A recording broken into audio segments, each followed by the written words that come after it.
Hello friends, welcome to our channel Kolkata couple blogs. तो कैसे हैं आप लोग? आज इस वीडियो शुरू करने से पहले मैं मेरा ऑल द व्यूअर्स को बताना चाहता हूं, wish you very happy Republic day. आज 26 जनवरी है, हमारा प्रजातंत्र दिवस। और इस वीडियो में मैं एक्सप्लेन करने वाला हूं कल यस्टरडे 25 जनवरी 2024 में इस साल का पहला बिग बजट मूवी रिलीज हुआ है फाइटर,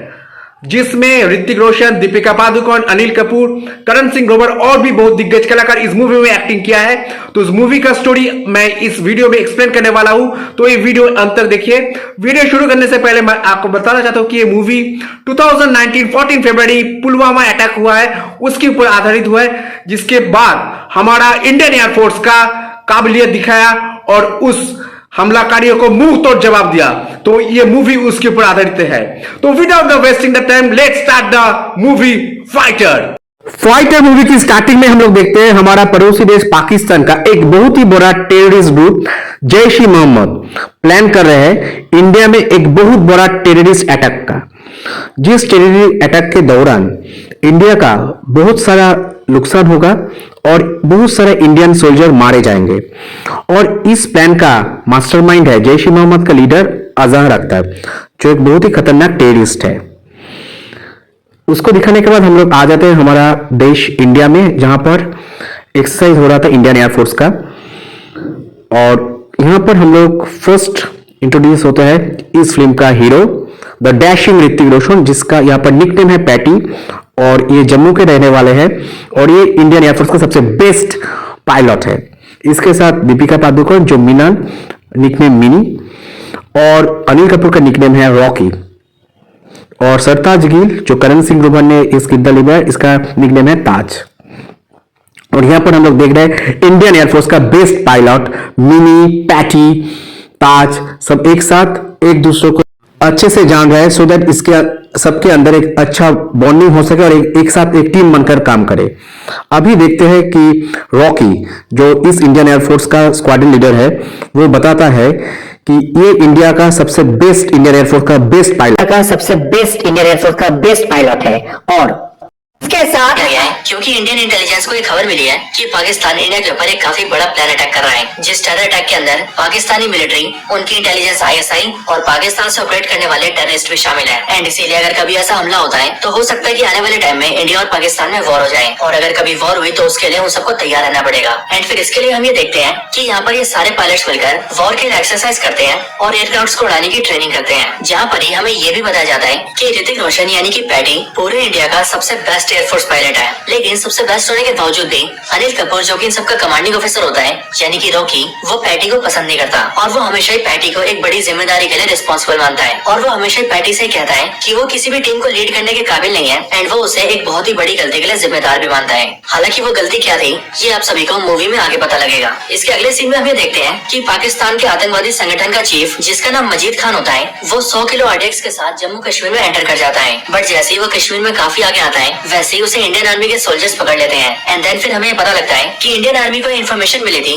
कि पाकिस्तान के आतंकवादी कुछ ऐसे करने वाले थे। एंड अब क्योंकि यहाँ पर इंडियन आर्मी के सोल्जर्स ने मजीद खान को 100 किलो आरडीएक्स के साथ पकड़ लिया था, इसीलिए वो सभी उन्हें डिटेन कर लेते हैं। इसके बाद ये इन्फॉर्मेशन श्रीनगर एयरफोर्स बेस के अंदर हमारे हीरोज तक पहुँचती है, जिसके बाद पैटी, मिनी, रॉकी और बाकी सारे लोग इसको जानकर बहुत खुश होते हैं। एंड वो सभी ये सोचते हैं कि उन सबने मिलकर पाकिस्तान का एक बहुत बड़ा टेरर अटैक इंडिया में होने से रोक दिया है। हालांकि दूसरी साइड हम ये भी देखते हैं कि इंडियन आर्मी कश्मीर के अंदर कई सारे सीआरपीएफ के जवानों को बुलाती है, ताकि आतंकवादियों की जैसी घुसपैठ अभी हुई है वैसे फिर से ना हो। लेकिन जम्मू कश्मीर की जिन सड़कों के ऊपर सीआरपीएफ जवानों की बसेस चल रही होती हैं, वहीं से थोड़ी दूरी पर हम ये देखते हैं कि वहाँ अजहर अख्तर एक दूसरे आतंकवादी के साथ एक वैन में बैठा होता है। एंड यहीं पर ही वो दूसरा आतंकवादी से कहता है कि वो बहुत ही जल्द इन सारे सोल्जर्स को मार देगा और फिर जाकर उसे जन्नत मिलेगी। एंड फिर ये बोलकर अजहर अख्तर वैन से उतर जाता है, जिसके बाद ही वो आतंकवादी उस वैन को चलाते हुए सीधा सीआरपीएफ की बसेस में ठोक देता है। और क्योंकि उसकी वैन के अंदर 300 किलो से भी ज्यादा आरडीएक्स होता है, इसीलिए उसके टकराने से वहाँ पर इतना बड़ा ब्लास्ट होता है कि वहाँ मौजूद उन सारी बसेस के अंदर जितने भी सीआरपीएफ के जवान होते हैं, वो सभी एक ही झटके में मारे जाते हैं। इसके बाद जैसे इस ब्लास्ट की खबर सभी को मिलती है, वैसे एयरफोर्स के पायलट्स, जिनमें पैटी, मिनी, रॉकी और बाकी सभी शामिल होते हैं, वो सोल्जर्स की हेल्प के लिए जाते हैं। जहाँ पहुँचने के बाद उन्हें पता लगता है कि उन सीआरपीएफ के सोल्जर्स में से 70 सोल्जर्स ऑन द स्पॉट मर गए थे और बाकी के 80 सोल्जर्स सीवियरली घायल है, जिसमें कुछ ने अपनी टांगे गवा दी हैं, कुछ ने अपने हाथ गवा दिए हैं और कुछ ने तो आंखें तक गवा दी है। इसके बाद हमारे हीरोज को बहुत गुस्सा आता है, लेकिन फिर वो सारे एयरफोर्स के पायलट्स पायलट्स अपने बेस में आकर ब्रीफिंग करते हैं और अपनी मीटिंग में इस बारे में डिस्कशन करते हैं, जहाँ पर वो सभी एक वीडियो भी देखते हैं जो वीडियो उन्हें पाकिस्तान के आतंकवादी संगठन ने भेजा होता है। एंड ये वीडियो उसी आतंकवादी का होता है जिस आतंकवादी ने वैन के जरिए सीआरपीएफ के जवानों को मारा था। एंड वो आतंकवादी वीडियो के अंदर बोल रहा होता है कि वो उन सभी हिंदुस्तानी जवानों को मारकर जन्नत जाएगा। यहीं पर ही रॉकी एक रॉ एजेंट को भी बुलाता है जिस रॉ एजेंट ने बुर्का पहना होता है। एंड वो एजेंट सभी से कहता है कि वो अपनी आइडेंटिटी किसी को नहीं दिखा सकता क्योंकि वो एक एजेंट है, लेकिन वो उनके लिए इंटेलिजेंस लाया है। वो पैटी, रॉकी और उनके सारे साथियों से कहता है कि असल में ये पूरा प्लान जैश ए मोहम्मद का ही था, यानी कि पाकिस्तान के आतंकवादी संगठन का। और इससे पहले उनका जो चीफ मजीद खान 100 किलो ऑर्डिक्स के साथ कश्मीर में पकड़ा गया था, वो असल में इनके प्लान का हिस्सा था, जिसका मतलब इनका प्लान हमेशा से ही सीआरपीएफ के सोल्जर्स ही थे। एंड अनफॉर्चुनेटली वो लोग अपने प्लान में कामयाब हो गए हैं। इसके साथ ही वो रॉ एजेंट सभी एयरफोर्स पायलट्स को ये भी बताता है कि असल में इन सभी का मास्टरमाइंड अजहर अख्तर है, जो कि एक बहुत ही बड़ा टेररिस्ट है। एंड वो अभी पाकिस्तान से ऑपरेट करता है। एंड अब तक जो भी कुछ हुआ है वो सब कुछ उसी का प्लान था। एंड इससे पहले भी वो कुछ छोटे मोटे अटैक्स कर चुका है, बट आज तक वो कभी भी पकड़ा नहीं गया है। इन सारी खबरों को सुनकर पैटी और उसके सारे साथियों को बहुत गुस्सा आता है। एंड फिर इसीलिए इंडियन एयरफोर्स ये तय करती है कि उन्हें इसका जवाब देना ही होगा। इसके लिए commanding officer Rocky squadron leader Patty को दिल्ली भेजता है, जिसके बाद पैटी दिल्ली आता है और वहाँ पर नेशनल सिक्योरिटी एडवाइजर की मीटिंग अटेंड करता है, जहाँ पर पैटी सभी के साथ मिलकर ये प्लान बनाता है कि इंडिया को अपना बदला लेना ही चाहिए। एंड फिर इसी के लिए उस मीटिंग में इंट्रोड्यूस किया जाता है कि इस बार इंडिया पाकिस्तान के आतंकवादियों के ऊपर एयर स्ट्राइक करेगा एंड अपने शहीद हुए वीर जवानों का बदला लेगा। हालांकि इसी मीटिंग के अंदर ये भी डिसाइड होता है कि इस अटैक में पाकिस्तान के सिविलियंस को अटैक नहीं किया जाएगा, बल्कि टारगेट किया जाएगा तो सिर्फ उनको जो कि आतंकवादी है। एंड इसके लिए पैटी मीटिंग में सबसे कहता है कि उनकी रिपोर्ट के हिसाब से पाकिस्तान के बालाकोट के अंदर जैश ए मोहम्मद के कई सारे आतंकवादी छुपे हुए हैं, जिनकी संख्या सैकड़ों में है। एंड वहीं पर उनके पास बहुत सारे आरडीएक्स, बहुत सारे बॉम्ब्स और वेपन्स भी हैं। एंड इसीलिए उन्हें उस जगह को टारगेट करना चाहिए। एंड फिर इसके लिए इस बात को तय किया जाता है कि अब इंडियन एयरफोर्स पाकिस्तान के बालाकोट के अंदर जैश ए मोहम्मद के ऊपर एयर स्ट्राइक करेगी। इसके बाद पैटी एयरबेस में वापस आता है एंड फिर वो उसके सारे साथी मिलकर अपने एयर स्ट्राइक के लिए तैयार हो जाते हैं। वो सभी अपने अपने एयरक्राफ्ट में बैठते हैं और सीधा पाकिस्तान की तरफ फ्लाई करते हैं। एंड फिर फ्लाई करते करते वो सभी एलओसी पार करके सीधा पीओके के अंदर पहुंच जाते हैं, यानी कि पाकिस्तान ऑक्यूपाइड कश्मीर के अंदर। एंड फिर यहाँ पर आने के बाद एयरफोर्स के सारे सोल्जर्स बड़ी बहादुरी से पठानकोट के ऊपर हमला कर देते हैं, जिसके बाद उस अटैक की वजह से वहाँ के सैकड़ों आतंकवादी मारे जाते हैं और उनके सारे वेपन्स और आरडीएक्स डिस्ट्रॉय हो जाते हैं। लेकिन यहीं पर हम ये देखते हैं कि इस बड़े से हमले के बाद भी अजहर अख्तर जिंदा बच गया है। एंड इसीलिए वो जल्दी से इस बारे में पाकिस्तान की आर्मी को खबर करता है और उनसे कहता है कि इंडिया की एयरफोर्स ने उन पर अटैक किया है। ये सुनते ही पाकिस्तानी मिलिट्री एक्टिव होती है एंड वो अपने एयरफोर्स के कई सारे सोल्जर्स को भेजती है, जिसके बाद पाकिस्तानी एयरक्राफ्ट इंडियन एयरक्राफ्ट का पीछा करते हैं। हालांकि उनके पहुंचने से पहले इंडिया के ज्यादातर एयरक्राफ्ट अपने बॉर्डर में वापस आ जाते हैं, लेकिन क्योंकि पैटी और उसका दोस्त ताज पीछे होते हैं, इसलिए उन दोनों के एयरक्राफ्ट पाकिस्तानी एयरक्राफ्ट के टारगेट में आ जाते हैं। एंड यहीं पर ही हम ये देखते हैं कि इन सभी पाकिस्तानी एयरफोर्स पायलट्स में से एक पायलट का नाम रेड नोज होता है, जो कि पाकिस्तान का नंबर 1 एयरफोर्स पायलट होता है, ठीक उसी तरह से जिस तरह से पैटी इंडिया का नंबर 1 एयरफोर्स पायलट है। एंड इसीलिए जैसे ये रेड नोज पैटी और ताज के एयरक्राफ्ट के पास पहुंचता है, वैसे ही वो ताज के एयरक्राफ्ट के ऊपर अपने वेपन से लॉक कर देता है। बट जैसे वो ताज के ऊपर हमला करने वाला होता है, वैसे ही पैटी अपने एयरक्राफ्ट को घुमा लेता है और वो सीधा रेड नोज के पास आता है और वो रेड नोज के एयरक्राफ्ट को टारगेट कर लेता है। एंड फिर पैटी रेड नोज से कहता है कि अगर उसने उसके दोस्त के ऊपर हमला किया तो वो उसके ऊपर हमला करके उसे मार देगा। एंड फिर इसीलिए इस बात से रेड नोज डर जाता है और वो ताज के एयरक्राफ्ट को अनलॉक करके उसे वहाँ से जाने देता है, जिसके बाद ताज और पैटी दोनों ही वहाँ से निकल जाते हैं। एंड फिर एयरफोर्स के सारे पायलट्स इंडिया के अंदर वापस आ जाते हैं और इस तरह से बालाकोट के ऊपर एयर स्ट्राइक कामयाब रहता है। इसके बाद ये सभी काफी खुश होते हैं और वो सभी वहाँ पर पार्टी भी करते हैं। बट फिर 1-2 दिन बाद ही हम ये देखते हैं कि पाकिस्तानी एयरफोर्स के कई सारे एयरक्राफ्ट इंडियन बॉर्डर्स के अंदर एंटर कर जाते हैं एंड वो जम्मू कश्मीर के कई सारे एयरबेस को टारगेट करते हुए उनको डिस्ट्रॉय करने लगते हैं। ये देखकर इंडिया की इंटेलिजेंस इस बात की खबर जल्दी से श्रीनगर बेस तक पहुंचाती है, जिसके बाद पैटी,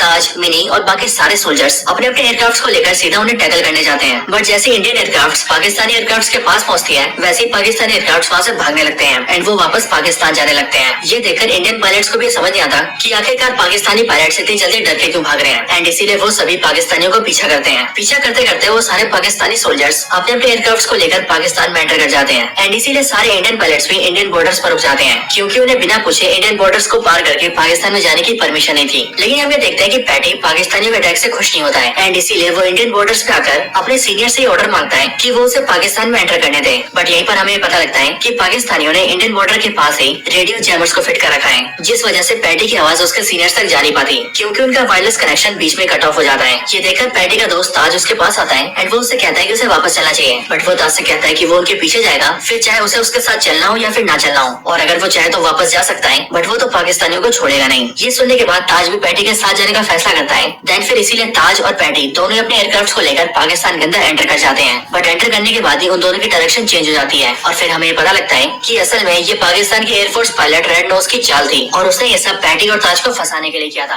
क्योंकि लास्ट टाइम जिस तरीके से पैटी ताज को छुड़ा कर ले गया था उस बात से रेड नोज को बहुत गुस्सा आया था एंड इसीलिए वो कई सारे पाकिस्तानी एयरक्राफ्ट को लेकर उन दोनों के एयरक्राफ्ट को टारगेट कर लेता है एंड उन पर अटैक कर देता है। इस अटैक के अंदर पैटी तो बच जाता है क्योंकि एज ऑफ कोर्स पैटी की फ्लाइंग स्किल्स बहुत अच्छी होती है, बट हम ये देखते हैं कि ताज नहीं बच पाता एंड पाकिस्तानियों का अटैक ताज के एयरक्राफ्ट पर लग जाता है एंड जैसे ताज के एयरक्राफ्ट के ऊपर अटैक होता है वैसे उसका एयरक्राफ्ट नीचे गिरने लगता है और फिर इसीलिए उस एयरक्राफ्ट के अंदर ताज और उसका एक साथी जो बैठा होता है वो दोनों उससे निकल जाते हैं एंड पैराशूट के जरिए नीचे लैंड कर जाते हैं एंड फिर इस तरह से पैटी तो इंडिया में वापस आ जाता है, लेकिन ताज और उसका एक साथी जिसका नाम बैश होता है वो दोनों पाकिस्तान के अंदर फंस जाते हैं। श्रीनगर बेस में वापस आने के बाद कमांडिंग ऑफिसर रॉकी पैटी को बहुत डांटता है एंड वो उससे ये कहता है कि जब उनके पास पाकिस्तान में एंटर करने के ऑर्डर्स नहीं थे तो उसने पाकिस्तान के अंदर एंटर क्यों किया एंड वो खुद तो एंटर हुआ तो हुआ बट वो ताज को अपने साथ क्यों ले गया। हालांकि जब रॉकी पैटी को डांटा होता है तो पैटी अपने दोस्त ताज की वजह से इतना ज्यादा दुखी होता है कि वो अपनी सफाई में कुछ नहीं बोलता, बट फिर इसके आगे रॉकी पैटी के ऊपर इंक्वायरी बिठाता है जिसके बाद इंक्वायरी में ये फैसला लिया जाता है कि पैटी उस टीम के अंदर रहने के काबिल नहीं है एंड इसीलिए वो सभी उसका ट्रांसफर करके उसे सीधा हैदराबाद के एयरफोर्स ट्रेनिंग अकेडमी में भेज देते हैं। ट्रांसफर होने के बाद ही पैटी सीधा हैदराबाद जाता है एंड वहाँ पर जाकर यंग सोल्जर्स को ट्रेनिंग देने लगता है, बट यहीं पर ही हम ये देखते हैं कि पैटी को अपने दोस्त के जाने का बहुत दुख होता है एंड वो बस यही उम्मीद कर रहा होता है कि उसके वो दोनों साथी पाकिस्तान के अंदर बस सेफ हो। हैदराबाद में कुछ टाइम रहने के बाद ही पैटी ये डिसाइड करता है कि वो एयरफोर्स को छोड़ देगा और ऐसा इसीलिए क्योंकि ताज के साथ जो भी कुछ हुआ वो उन सब के लिए खुद को जिम्मेदार मानता था और इसी के लिए पैटी अपने सीनियर के पास जाता है एंड वो वहाँ पर उनसे कहता है कि उसे एयरफोर्स छोड़ना है, बट पैटी का वो सीनियर पैटी से कहता है कि उसे इतनी जल्दी फैसला नहीं लेना चाहिए, इसीलिए उसे अभी छुट्टी लेनी चाहिए, कुछ टाइम के लिए अपने घर जाना चाहिए एंड फिर उसके बाद ये डिसाइड करना चाहिए कि उसे आगे क्या करना है। इसके बाद पैटी ऐसा ही करता है एंड वो छुट्टी लेकर सीधा जम्मू अपने घर जाता है। घर पहुंचने के बाद वो अपने फादर से मिलता है, बट फिर यहीं पर कुछ दिन बिताने के बाद ही पैटी को न्यूज में दिखता है कि उसके दोनों साथी ताज और बैश पाकिस्तान के अंदर जिंदा है, बट वहाँ पर पाकिस्तानी मिलिट्री ने उन्हें पकड़ रखा है एंड वो अभी उनकी कैद में ही है। लेकिन इंडिया के लगातार प्रेशर की वजह से अब पाकिस्तान उन दोनों को छोड़ने वाला है। ये जानकर पैटी बहुत खुश होता है एंड वो सीधा श्रीनगर बेस में जाता है एंड वहाँ पर अपने बाकी के साथियों से मिलता है, जहाँ पर वो सभी ये खबर जानकर बहुत खुश होते हैं कि उनके दोनों साथी वापस आने वाले हैं। इसके कुछ टाइम बाद ही वहाँ पर एक हेलीकॉप्टर आता है जिसके अंदर ताज और बैश को लाया जाना था, बट जब हेलीकॉप्टर के अंदर से उन्हें निकाला जाता है तब हम ये देखते हैं कि हेलीकॉप्टर के अंदर से सिर्फ एक ही स्ट्रेचर को निकाला गया है एंड उस स्ट्रेचर के ऊपर एक आदमी की लाश होती है, जो आदमी होता है बैश, यानी कि टीम का वही मेंबर जो कि ताज के साथ उसके एयरक्राफ्ट में था। एंड यहीं पर ही हमें ये भी पता लगता है कि पाकिस्तानियों ने बैश के टुकड़े टुकड़े करके भेजे हैं एंड उसे मारने से पहले उसे वहाँ पर बहुत ज्यादा टॉर्चर किया गया है। ये जानकर पैटी, रॉकी और उनके सारे साथी बहुत ज्यादा गुस्सा हो जाते हैं एंड वो सभी ये प्लान करते हैं कि अब वो पाकिस्तान को छोड़ेंगे नहीं एंड उसके अंदर के सारे आतंकवादियों को खत्म कर देंगे एंड इसके लिए इंडियन एयरफोर्स पाकिस्तान के ऊपर अटैक करने के लिए एक एक्शन प्लान तैयार करता है। इधर दूसरी तरफ पाकिस्तान में हम ये देखते हैं कि ताज अभी भी जिंदा है, बट ताज के पास ही अजहर अख्तर आता है और वो उसे बहुत टॉर्चर करते हुए उसे ये बताता है कि असल में उनके पास जो रोका एजेंट है वो एक्चुअली में उनका एजेंट है एंड इसीलिए जो भी प्लान एयरफोर्स वाले बनाते हैं उसकी सारी खबर उनको मिल जाती है। एंड अभी अभी उसको एक खबर मिली है कि उसके दोस्त बैश की लाश को देखकर एयरफोर्स वालों को बहुत गुस्सा आया है और वो हमारे ऊपर अटैक की प्लानिंग कर रहे हैं और वो आज रात को ही हमला करने वाले हैं। इधर दूसरी तरफ श्रीनगर बेस के अंदर हम ये देखते हैं कि एयरफोर्स के सारे सोल्जर्स लड़ाई के लिए तैयार रहते हैं एंड यहीं पर ही जिस एजेंट की बात अजहर अख्तर कर रहा होता है हमें वो भी यहाँ पर दिखता है और ये वही एजेंट होता है जो कि मूवी की स्टार्टिंग में एज अ रो एजेंट दिखा होता है, बट यहाँ पर ये बात रिवील होती है कि ये असल में एक डबल एजेंट है जो कि एक्चुअल में इंडिया के लिए काम करता है एंड उसने जानबूझकर अजहर अख्तर को ये इन्फॉर्मेशन दी है कि इंडियन एयरफोर्स रात को अटैक करेगी, जबकि प्लान तो ये है कि इंडियन एयरफोर्स अभी दिन में अटैक करने वाली है। इसके बाद सारे पायलट्स तैयार होते हैं एंड वो सभी हमले के लिए निकल जाते हैं एंड वो सीधा पाकिस्तान में घुसते हैं और अजहर अख्तर के बेस के ऊपर हमला कर देते हैं। अटैक में हम ये देखते हैं कि वहाँ पर एयरफोर्स के 2 हेलीकॉप्टर्स होते हैं एंड एक बड़े से प्लेन के जरिए वहाँ पर कई सारे सोल्जर्स को उतारा जाता है, जो सभी सोल्जर्स इंडियन मिलिट्री के गरुड़ फोर्स का हिस्सा होते हैं एंड यहाँ पर इनका प्लान ये होता है कि ये सारे गरुड़ सोल्जर्स पाकिस्तान के आतंकवादियों को मारेंगे, देन वो सभी वहाँ पर ताज को बचाएंगे, उसे हेलीकॉप्टर में डालेंगे एंड फिर वो दोनों हेलीकॉप्टर लेकर वहाँ से निकल जाएंगे। बट असल में जब वो लोग वहाँ पर अटैक करते हैं तब पहले तो इंडियन फोर्सेस उनके ऊपर भारी पड़ती है, लेकिन फिर तभी हम ये देखते हैं कि अजहर अख्तर वहाँ पर एक मिसाइल लॉन्चर ले आता है एंड वो एक हेलीकॉप्टर को ब्लास्ट कर देता है और बहुत सारे इंडियन सोल्जर्स को मार भी देता है। हालांकि इस दौरान वो लोग ताज को बचा लेते हैं, जिसके बाद दीपिका यानी कि मिनी ताज को अपने हेलीकॉप्टर में डाल देती है, बट तभी वहाँ पर पाकिस्तानी सोल्जर्स भी आ जाते हैं और वो एयरक्राफ्ट के जरिए वहाँ पर उन पर फायरिंग करने लगते हैं ताकि वो लोग उन्हें भी खत्म कर दें। वायरलेस के जरिए जैसे ये न्यूज श्रीनगर एयरबेस तक आती है वैसे वो सभी डिसाइड करते हैं कि वो उनके पीछे और बैकअप भेजेंगे, बट तभी हम ये देखते हैं कि पैटी जल्दी से जाता है और वो एक एयरक्राफ्ट के अंदर बैठ जाता है एंड वो अपने सीनियर से परमिशन मांगता है कि वो लोग उसे जाने दें। इसके लिए वहाँ के सीनियर्स उसे मना कर देते हैं एंड वो उससे कहते हैं कि वो नहीं जा सकता, बट फिर तभी अनिल कपूर यानी कि रॉकी उनसे कहता है कि प्लीज उसे जाने दिया जाए एंड इस बार उसके साथ वो भी जाएगा एंड वो सभी को भरोसा दिलाता करता है कि वो दोनों मिलकर अपने सोल्जर्स को बचा लेंगे और ताज को सक्सेसफुली वहाँ से बाहर निकालेंगे। इसके बाद पैटी और रॉकी अपने एयरक्राफ्ट में बैठते हैं एंड वो सीधा पाकिस्तान के अंदर जाते हैं। बट वहाँ पर आते हैं उनका सामना रेड नोज से होता है, यानी कि पाकिस्तान का वही पायलट जो कि वहाँ का सबसे बेस्ट एयरफोर्स पायलट है। हालांकि इस फाइट के अंदर पहले रेड नोज उनके ऊपर भारी पड़ता है और वो पैटी एयरक्राफ्ट के ऊपर कई सारे डैमेज भी कर देता है, लेकिन फिर पैटी अपने दिमाग और बहादुरी का इस्तेमाल करता है एंड वो अपने एयरक्राफ्ट को सीधा रेड नोज के एयरक्राफ्ट से ब्लास्ट करवा देता है एंड ब्लास्ट के ठीक पहले वो रॉकी को लेकर वहाँ से निकल जाता है एंड पैराशूट के जरिए नीचे लैंड कर जाता है एंड इस तरह से वो रेड नोज को मार देता है और फिर वो दोनों सीधा अपने साथियों की हेल्प कर जाते हैं। वहाँ पर आते ही पैटी Azhar Akhtar hand to hand fight हुआ और वो गाड़ी ब्लास्ट करवा देता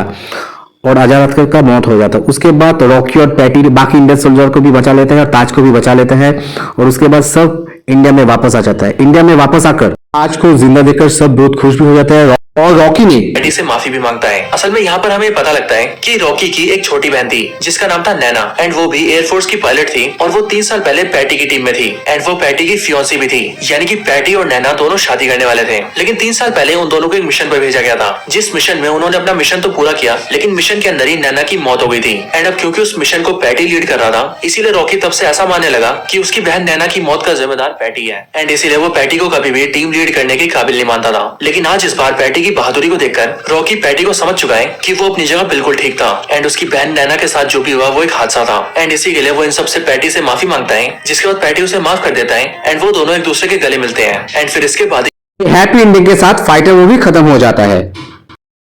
तो आज का ये वीडियो इतना तक। आशा करता हूं कि ये वीडियो आपको अच्छा लगा होगा और फाइटर मूवी कैसे हुआ है, क्या इसका स्टोरी है, आपको पूरा मालूम चल गया। फिर भी मैं रिक्वेस्ट करूंगा जो भी व्यूअर्स है एक बार मूवी थिएटर में जाकर ये मूवी एक बार देखिए, क्योंकि मूवी थिएटर में ये मूवी देखने का एक अलग ही मजा है और देश के लिए हमारा जो जोश है वो भी एक बार आपका दिल में जाकर उठेगा। तो आज का वीडियो इतना तक, और भी नया नया इंटरेस्टिंग वीडियो आएगा। अगर ये वीडियो आपको अच्छा लगा होगा तो प्लीज इसको शेयर करना, लाइक करना और कमेंट करना। और अगर first time Kolkata couple blogs के चैनल में आप हैं तो जरूर सब्सक्राइब कर देना। आपका प्यारी हम लोगों को आगे बढ़ने में बहुत काम आएगा। Keep supporting us, keep loving us. और भी नया नया इंटरेस्टिंग वीडियो आने वाला है कोलकाता कपल ब्लॉग्स में। Till then stay connected with Kolkata couple blogs, stay safe and stay healthy. वंदे मातरम, जय हिंद।